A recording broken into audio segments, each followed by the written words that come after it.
नमस्कार, बिहार न्यूज देख रहे हैं आप। मैं हूं सुमन राज। माधोपुर पंचायत के टाटा कॉलोनी में जहरीले खाना खाने से एक ही परिवार के बच्चे समेत 4 लोगों की हालत गंभीर हो गई है। बीमार लोगों को इलाज के लिए पटना पीएमसीएच भर्ती कराया गया। वहीं परिजनों की माने तो डॉक्टरों ने प्राथमिक रिपोर्ट में बताया कि खाने में कोई जहरीले जानवर या छिपकली गिरने से खाना जहरीला या दूषित हो गया था, जिससे सभी की तबीयत काफी बिगड़ गई। साँझ के बढ़िया से खाए ले पीले ठीक रह करी, मुझे तरकारी और रोटी खाए ना करी और आधा रात अच्छा, तो कहाँ लेके गए हम लोग को? लेके पटना लेके भगवान। बेगूसराय के शहीद ऋषि रंजन सिंह के परिजनों से सांसद सह केंद्रीय मंत्री गिरिराज सिंह ने मुलाकात कर उन्हें सांत्वना दी। मुलाकात के बाद गिरिराज सिंह ने कहा कि परिवार और समाज ऋषि रंजन सिंह की शहादत से दुखी है, लेकिन देश के लिए शहादत होने पर गर्व भी है।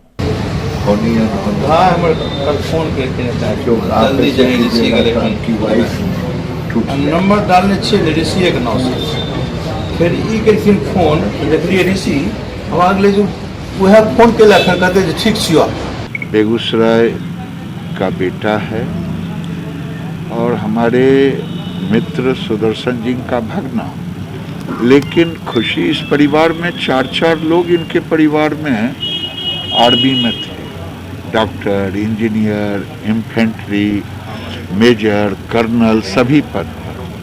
और ये लड़का इंजीनियरिंग पूरा नहीं रिजल्ट आया था, उसी समय बैठा इसका हो गया और ये इंजीनियर होने के बाद इसने देश की सेवा के लिए इन्फेंट्री को चूज किया, ऐसा इनके मामा जी ने और पिताजी ने बताया।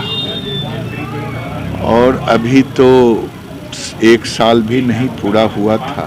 ये लड़का और इसकी छोटी बहन की शादी होने वाली थी नवंबर में, घर भी आने वाला था। अब समझ सकते हैं परिवार की स्थिति क्या होगा। राष्ट्रभक्ति, देशभक्ति में पूरा परिवार ने, पिताजी ने ही कहा आर्मी में ज्वाइन करो। सरदार वल्लभ भाई पटेल के जन्मदिन के मौके पर पटना में राजकीय समारोह का आयोजन किया गया। इस समारोह में बिहार के राज्यपाल फागू चौहान, मुख्यमंत्री नीतीश कुमार, उप मुख्यमंत्री तारकिशोर प्रसाद सहित कई मंत्रियों ने शामिल होकर सरदार पटेल की प्रतिमा पर माल्यार्पण कर उन्हें श्रद्धांजलि दी। वहीं मुख्यमंत्री नीतीश कुमार ने कहा कि देश को एकजुट करने में जो सरदार पटेल का योगदान रहा है वह कभी भी भुलाया नहीं जा सकता। इन्होंने अपना पूरा जीवन देश को समर्पित किया है।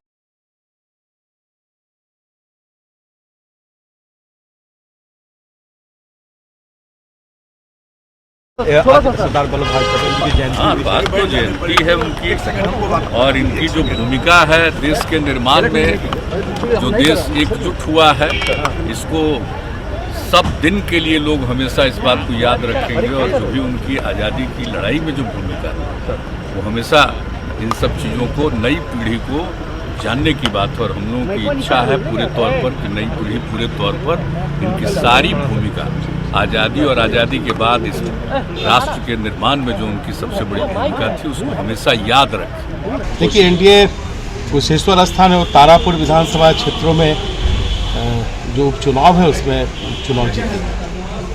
नेता प्रतिपक्ष कह रहे हैं कि दोनों ही जगह से वो जीत रहे हैं। तो ठीक है, वो तो कभी हारते भी नहीं है, तो हमेशा जीतते रहते हैं। कल कुछ लोगों की गिरफ्तारी भी हुई थी बोगस वोटिंग की, और आरजेडी ने आरोप लगाए थे कि वहाँ पे कुछ अधिकारी ऐसा करवा रहे हैं। तो सर किस तरीके से? जो बिहार सरकार के अधिकारी हैं वो क्यों बोगस कर रहे हैं?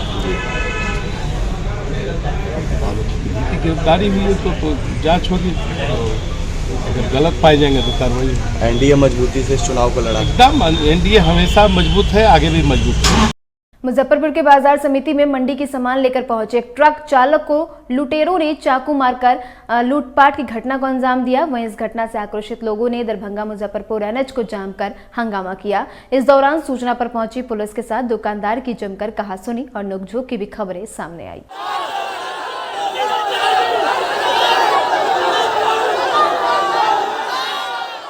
आए दिनों लगातार बाजार समिति में चोरी, चाकू, ड्राइवर सबको बाहर की चाकू मार रहे हैं। हम लोग थाना प्रभारी को 8 FIR दिए अभी तक, उसमें थाना प्रभारी का कोई कदम नहीं उठने को तैयार है। अभी थाना प्रभारी एक आदमी को भेजते हैं कि वहाँ से 5 आदमी को बुला लीजिए, हम वहाँ बैठ के काम करेंगे। नहीं, हम लोग जब तक SDO साहब नहीं आएंगे और जयकांत बाबू नहीं आएंगे तब तक हम लोग एसपी साहब नहीं आएंगे तब तो हम लोग जाम नहीं हटाएंगे। और लगातार अहियापुर थाना में हम लोग दो आदमी को भी दिए हैं पकड़ के, पैसा लेके CCTV फुटेज लेके पैसा लेके वहाँ पे छोड़ दिया जाता है।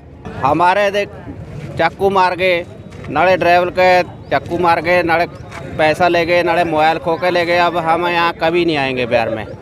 बिहार आप लोग कहाँ से हैं? हम पंजाब से आए हैं, अब नहीं आएंगे यहाँ पर। सुपौल में प्राथमिक स्वास्थ्य केंद्र मरौना के मुख्य द्वार गेट पर बाएं साइड में प्रधानमंत्री भारतीय जन औषधि केंद्र के लिए रूम के निर्माण की नींव रखी गई। PHC प्रभारी डॉक्टर BK पासवान और अस्पताल प्रबंधक के द्वारा सरदार वल्लभ भाई पटेल की जयंती के मौके पर प्रधानमंत्री भारतीय जन औषधि केंद्र खोलने के लिए कमरा निर्माण का नींव रखा गया।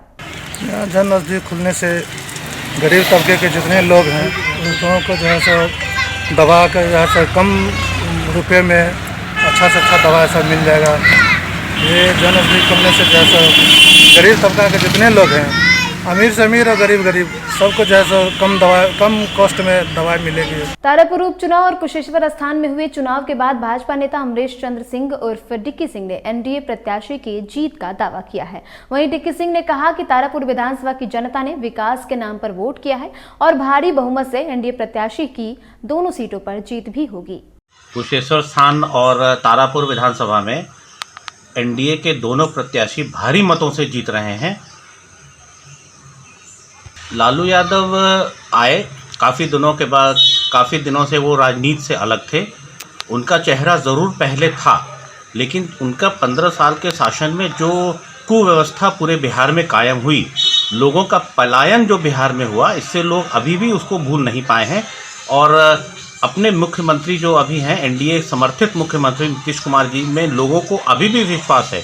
उनके द्वारा किए हुए कार्यों को, विकास के कार्यों को में अभी भी लोगों को विश्वास है और ये सरकार बहुत अच्छी चल रही है। और इसी विश्वास के साथ और सब लोगों ने NDA प्रत्याशी को मत दिया है और दोनों जगह कुशेश्वर स्थान और तारापुर में दोनों जगह NDA के प्रत्याशी भारी मतों से विजय होंगे। क्या नाम है? अमरीश चंद्र सिंह, जिला उपाध्यक्ष। दोनों जगह जो उपचुनाव हुई है, NDA के प्रत्याशी दोनों जगह से अपार बहुमत से जीत रही है। तारापुर में रहने का मौका मिला।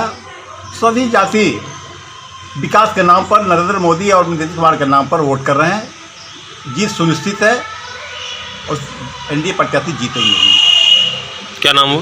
लाल मोहन गुप्ता, भाजपा प्रदेश का सदस्य।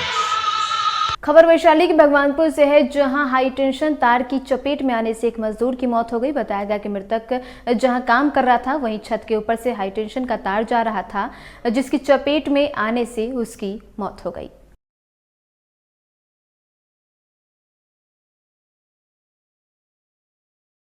मसौढ़ी में त्रिस्तरीय पंचायत चुनाव के छठे चरण को लेकर प्रशासन की ओर से पूरी तैयारी कर ली गई है। मतदान केंद्र तक मतदान कर्मियों के लिए वाहनों की व्यवस्था भी की गई है। आपको बता दें कि 3 नवंबर को मसौढ़ी में पंचायत चुनाव होने हैं, जिसको लेकर सोमवार शाम से चुनाव प्रचार थम जाएगा। वहीं इस संबंध में प्रखंड विकास पदाधिकारी अमरीश कुमार ने कई अहम जानकारी भी दी।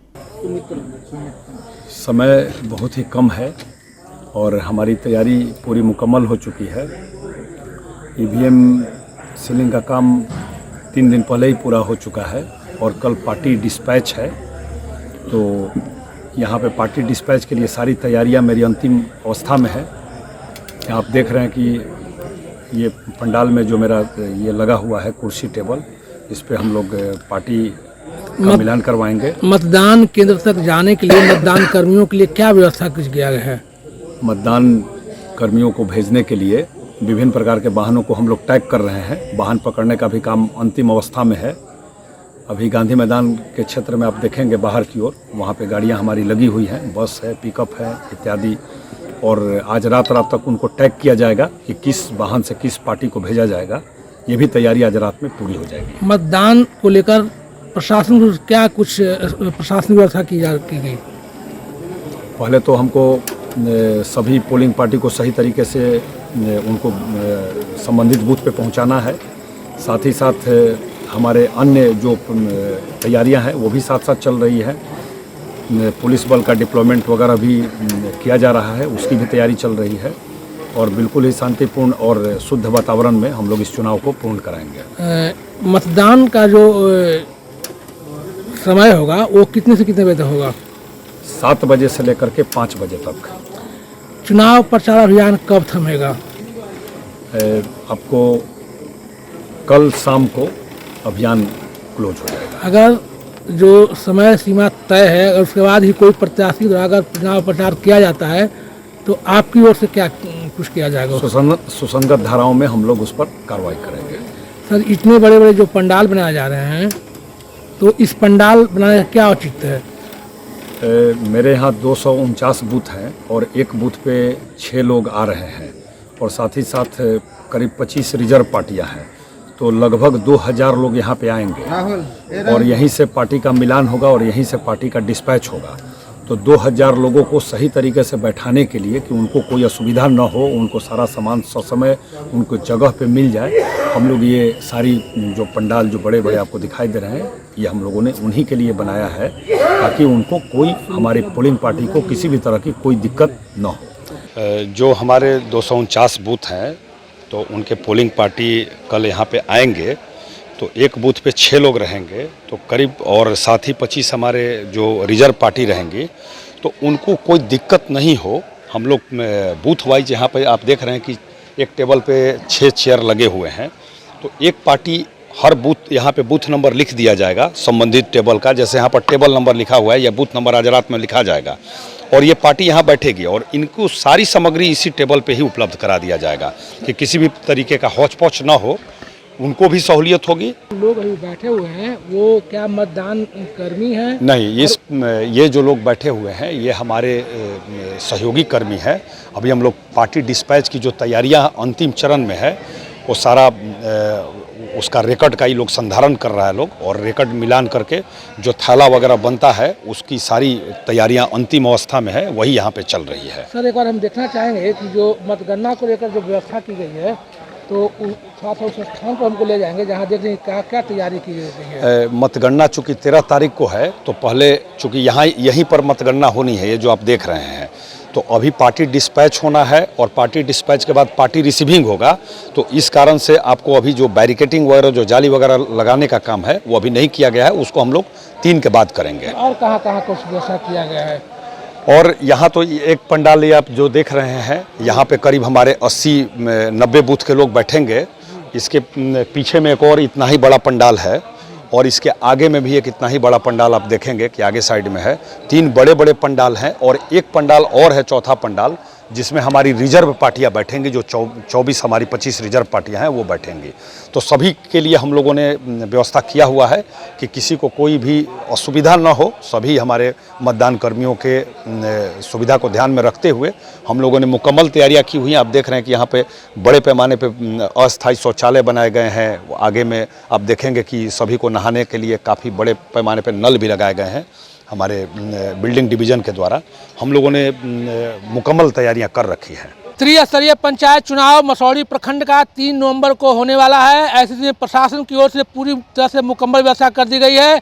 आप इस देखिए, मैं इस वक्त गिरिजा कुंवर उच्च विद्यालय के प्रांगण में हूँ, गांधी मैदान में हूँ। आप देखिए छोटी से बड़ी वाहन जो है यहाँ प्रशासन के द्वारा लाई गई है ताकि जो भी मतदान कर्मी हैं उन मतदान कर्मियों को बूथ तक सकुशल पहुंचाया जाए और पुनः जब मतदान खत्म हो तो इसलिए भी चूँकि उनके जो गंतव्य स्थान है मसौढ़ी गिरिजा कुंवर में पहुंचा दिया जाए। तो चूँकि गाड़ियों की पकड़ धकड़ अभी जारी है, प्रशासन पूरी तरह से चुस्त और दुरुस्त है। आप देखिए जितने भी गाड़ियां हैं, ये गाड़ी जो है ये गाड़ी किसी और के लिए नहीं, बल्कि ये जो गाड़ी है इस गाड़ी को इसलिए लाया गया है ताकि जो मतदान कर्मी हैं चुनाव कार्य में जो लगेंगे वो मतदान कर्मियों को सकुशल उनके गंतव्य स्थान यानी मतदान केंद्र तक पहुंचाया जाएगा। अजय कुमार, बिहार न्यूज। सहरसा जिले के महिषी प्रखंड के बगवा पंचायत से अपना नामांकन करने के बाद राजकुमार सिंह उर्फ वॉम सिंह ने प्रेस कॉन्फ्रेंस किया। इस प्रेस कॉन्फ्रेंस में वॉम सिंह ने बताया कि पिछले कई सालों से उन्होंने जनता की सेवा की है और आगे भी करते रहेंगे। कहा कि जनता के हित में जो भी कार्य होगा सभी कार्यों को करना उनकी पहली प्राथमिकता होगी। पंचायत चुनाव को अभी हम लड़ रहे हैं, इससे पहले भी समाज के हित में जो काम होता है उसमें सबसे पहले आगे बढ़ चढ़ के हम हिस्सा लेते हैं। चाहे समाज हित का किसी तरह का बात हो, एक्सीडेंटल मामला हो बाढ़ का मामला हो, कोरोना का मामला हो, सब में हम आगे बढ़कर हिस्सा लेते हैं। और पंचायत चुनाव इस बार जनता के आशीर्वाद से, जनता के स्नेह से, प्यार से, मोहब्बत से लोगों ने मुझे आशीर्वाद दिया है और लोगों के कहने पर ही, जनता के कहने पर ही मैं इस मैदान में आया हूँ और मुझे पूर्ण भरोसा है कि जनता निश्चित रूप से अपना आशीर्वाद मुझे देगा। किस चीज़ से चुनाव लड़ रहे हैं और कहाँ से लड़ रहे हैं? मैं ग्राम पंचायत बघवा से मुखिया प्रत्याशी के रूप में चुनाव लड़ रहा हूँ। आगामी 25 तारीख को मेरा नामांकन था और कल स्कूटनी में सारे फॉर्म स्वीकृत भी हो गए हैं। मैं चुनाव प्रत्याशी के तौर पर लड़ रहा हूँ। कटिहार के रोशना ओपी पुलिस ने दूध बेचने वाले को विदेशी शराब के साथ गिरफ्तार किया, जिसकी जानकारी देते हुए रोशना ओपी प्रभारी प्रेम कुमार भारती ने बताया कि गुप्त सूचना के आधार पर छापेमारी की गई और छापेमारी करते हुए दूध बेचने वाले को दूध के ड्रम में शराब के साथ गिरफ्तार किया गया। पटना स्थित न्यू एरा पब्लिक स्कूल में दीपावली के मौके पर कई प्रतियोगिताओं का आयोजन किया गया, जिसका विधिवत उद्घाटन विद्यालय की संचालिका डॉक्टर नीना कुमार ने किया। मौके पर स्कूल के छात्र छात्राओं ने रंगोली और पेंटिंग बनाकर सबको ध्यान आकृष्ट किया।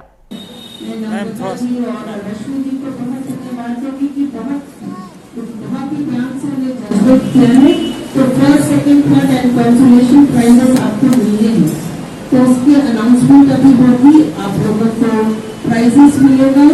आप लोग अपने कैलेंडर को और सभी जो आपने जमा किया है उसे टीचर्स आपको देंगी और उसके बाद में आप लोग आपके पेरेंट्स वेट कर रहे हैं तो फिर आप अपने घर जा सकेंगे। तो हम लोग इसके पहले प्राइजेस देने के पहले भगवान की बहुत बड़ी खुशबुद्धी है कि हम लोग आप सभी लोग यहाँ पर हैं और एक बार फिर से एक आज दिवाली का कार्यक्रम मनाने के लिए उपस्थित है और सभी बच्चों ने बहुत ही सुंदर अपने पेरेंट्स की मदद से, अभिभावकों ने जो भी मदद की है, आपके माता पिता, बड़े भाई बहन सभी ने जो मदद किया है, मैं सबको बधाई देना चाहूंगी कि आपने बहुत ही अच्छा काम किया है। और इसी के साथ इस बुलेटिन में इतना ही। तमाम अपडेट्स के लिए बने रहे बिहार न्यूज के साथ। नमस्कार।